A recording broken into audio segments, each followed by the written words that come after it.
শনিবার রাতে মিরপুর শেরেবাংলা স্টেডিয়ামে বিপিএলের বর্তমান চ্যাম্পিয়ন ফরচুন বরিশালকে ২৪ রানে হারিয়েছে চিটাগং কিংস।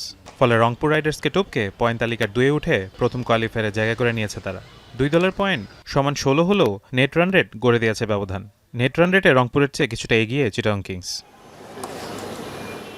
পয়েন্ট তালিকার শীর্ষে থাকা বরিশালের প্রথম কোয়ালিফায়ারে খেলা নিশ্চিত ছিল আগেই, হারলেও তাই কোনো ক্ষতিবৃদ্ধি হয়নি তাদের।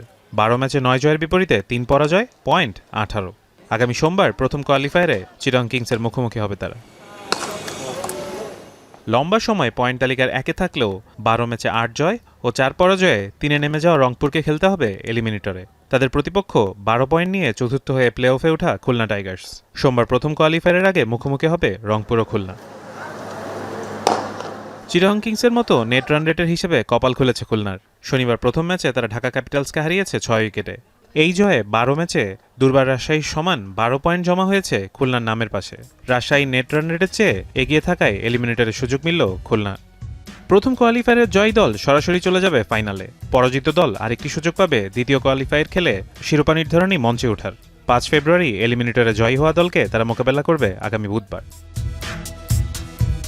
দুই কোয়ালিফায়ারের জয়ী দলগুলো ৭ ফেব্রুয়ারি বিপিএলের ২০২৫ সালের আসরের ফাইনালে মুখোমুখি হবে আগামী শুক্রবার। প্লে অফের সবগুলো ম্যাচ হবে মিরপুরে। ফারহান ইহসান, এখন।